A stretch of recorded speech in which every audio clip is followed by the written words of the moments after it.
Dan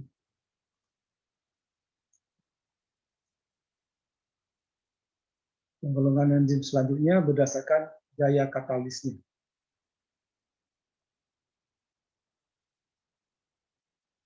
Ada namanya enzim oksidoreduktase.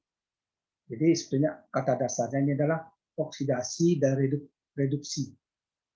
Jadi bisa mengoksidasi, bisa mengoksidasi, dan diakhiri dengan kata ase. Jadi fungsinya mengkatalis dan terbentuk reaksi oksidasi dan reduksi. Ya, karena dia dapat memindah-mindahkan elektron atau oksigen atau hidrogen, sehingga terjadilah reaksi oksidasi atau reaksi reduksi. Nah, ini contohnya oksigenase dan dehidrogenase. Nah, ini ya. Ini H ada di sini, masuk oksigen, sehingga H-nya lepas, ya, namanya dehidrogenase. Artinya mengeluarkan hidrogen. Jadi dari asam laktat menjadi kehidupan. Selanjutnya transferase, transfer, memindahkan. Ini fungsinya memindahkan gugus dari satu molekul ke molekul yang lain.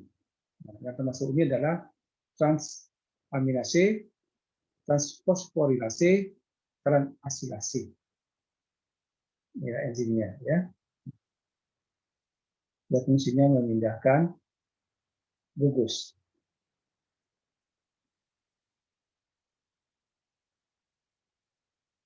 Selanjutnya hidrolase.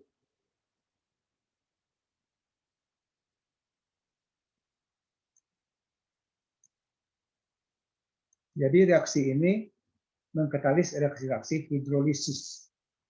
Ya, hidrolisis yang melibatkan air. Ya. Pirofosfatase, karboksilesterase, kitinase, peptidase. Ya. Nah, ini ada kata fosfatnya, karboksilatnya, kitin, dan peptida. Ya. Jadi hidrolase ini akan melibatkan air. Ya. Selanjutnya liase.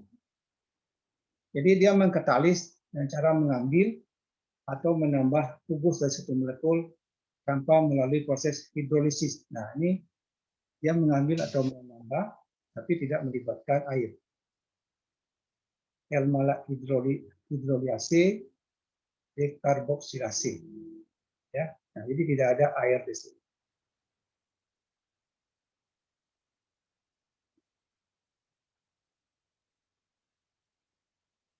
Berikut isomerase, isomer itu ya. Jadi dia mengkatalis reaksi-reaksi isomer. Dia merubah L-alanin menjadi D-alanin. Ini kan isomer nih semua, ya, sama-sama alanin. Satu L, satu D. Merubah D-ribosa 5-fosfat menjadi D-silulosa 5-fosfat. Ini masih katalis juga. Nah, bukan, masih isomer. Ya.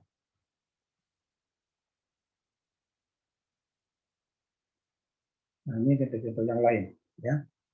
Nanti bisa materinya bisa dibaca.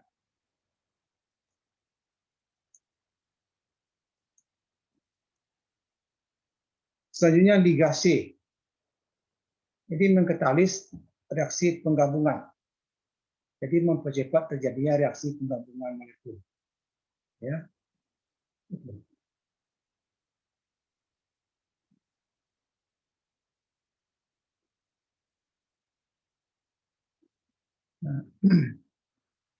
Nah, ini adalah enzim-enzim yang ada di dalam pencernaan kita. Enzim amilase. Ini tempatnya di kelenjar ludah. Ya. Substratnya amilum glikogen. hasilnya disakarida dan maltosa. Jadi dia fungsinya memecah karbohidrat, ya, molekul-molekul besar dipecah menjadi lebih kecil. Kemudian di dalam lambung ada pepsin dan renin, yang mengubah protein menjadi pepton. Kemudian di dalam usus halus ini cukup banyak peptidase, nuklease, laktase, maltase, sukrase. Nah, kalau kita mengunyah makanan cukup lama di mulut, itu artinya meringankan kerja enzim di dalam usus, di dalam lambung. Nah, jadi fungsinya sini yang sudah pendek rantainya di dalam lambung ini diperpendek lagi. Contohnya di sini. Misalnya di sakarida dijadikan monosakarida. Ya, dijadikan monosakarida. Ini kan di sakarida ini laktase ini, laktosa, ya, maltosa. Dijadikan monosakarida. Setelah menjadi monosakarida, inilah nanti masuk ke dalam otot, yang menjadi gula otot, baru menjadi kalori. Kemudian ada juga yang di pankreas, ya, lipase, tripsin, chymotrypsin, DNA, RNAC, ya. Jadi menguraikan protein menjadi asam amino, ya. Kalau protein ini kan masih polimer, nanti diputus-putus menjadi satu unit, jadi asam amino. Jadi baru inilah yang diserap menjadi kalori. Selanjutnya kita lihat apa saja sih yang mempengaruhi kerja enzim.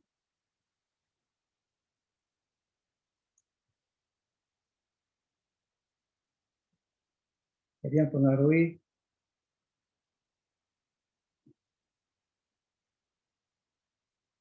kadar enzim.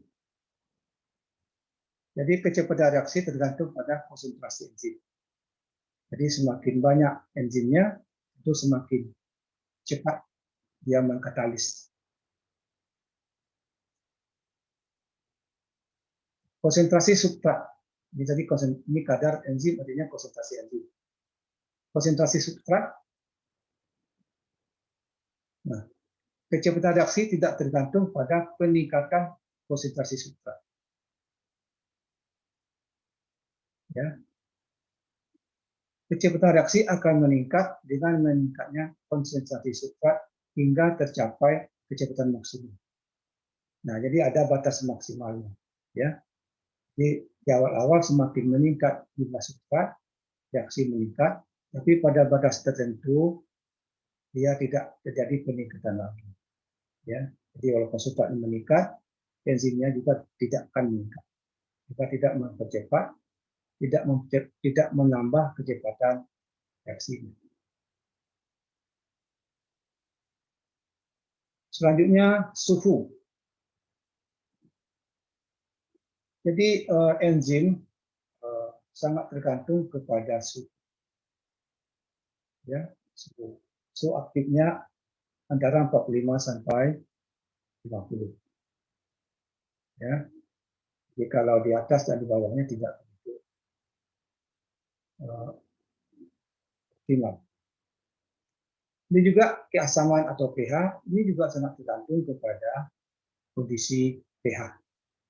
Tapi bermacam-macam enzim, bermacam-macam juga titik optimal keasaman atau pH yang kita inginkan. Kemudian yang pengaruh enzim lagi adalah tidak adanya inhibitor. Nah, inhibitor ini adalah senyawa atau zat yang memperlambat jalannya reaksi. Jadi kalau ada inhibitor, nah, enzim kan tugasnya mempercepat reaksi, tapi kalau ada pengganggu seperti ini, maka kerjanya tidak optimal, maka bisa menurunkan kecepatan reaksi.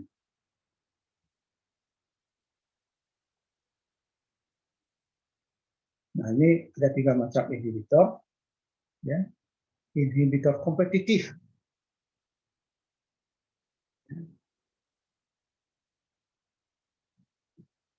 Yang kedua, inhibitor non-kompetitif. Jadi non kompetitif tidak dapat berinteraksi pada tempat aktif, tapi berikatan dengan beberapa bagian dari enzim. Yang ketiga, inhibitor irreversibel. Nah, ini kalau irreversibel bisa menyebabkan enzim tidak aktif. Ya, jadi dia enzim ini diikatnya sehingga dia tidak lagi berfungsi sebagai enzim. Nah, jadi enzim-enzim yang sudah diikatnya tidak lagi berfungsi sebagai enzim, sehingga kerja enzim secara keseluruhan tentu akan menurun. Jadi adalah ini 3 macam inhibitor yang memperlambat kerja enzim. Nah, ini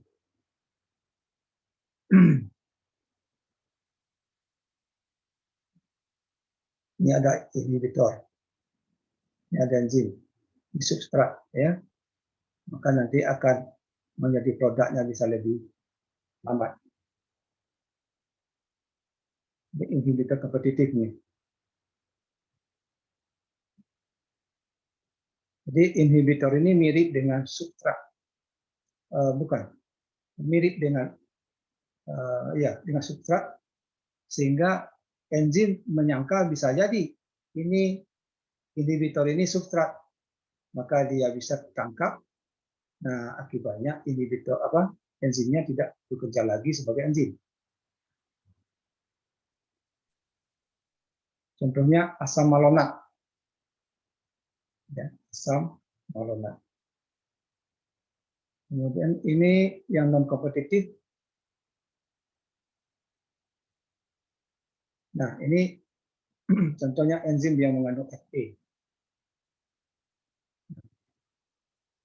atau merkuri. Nah, ini menghambat kerja enzim, ya, menghambat kerja enzim.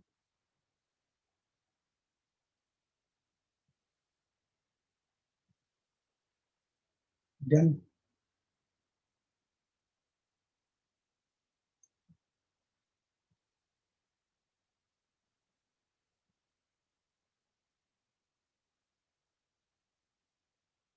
nah, inhibitor irreversibel.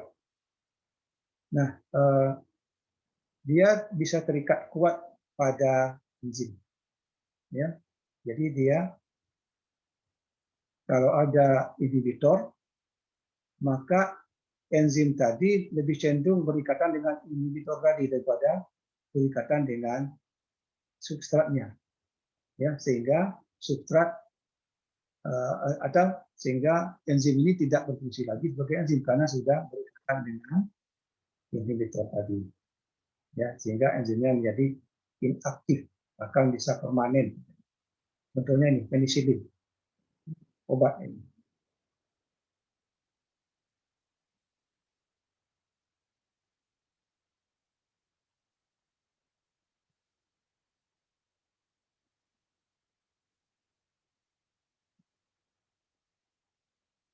Nah,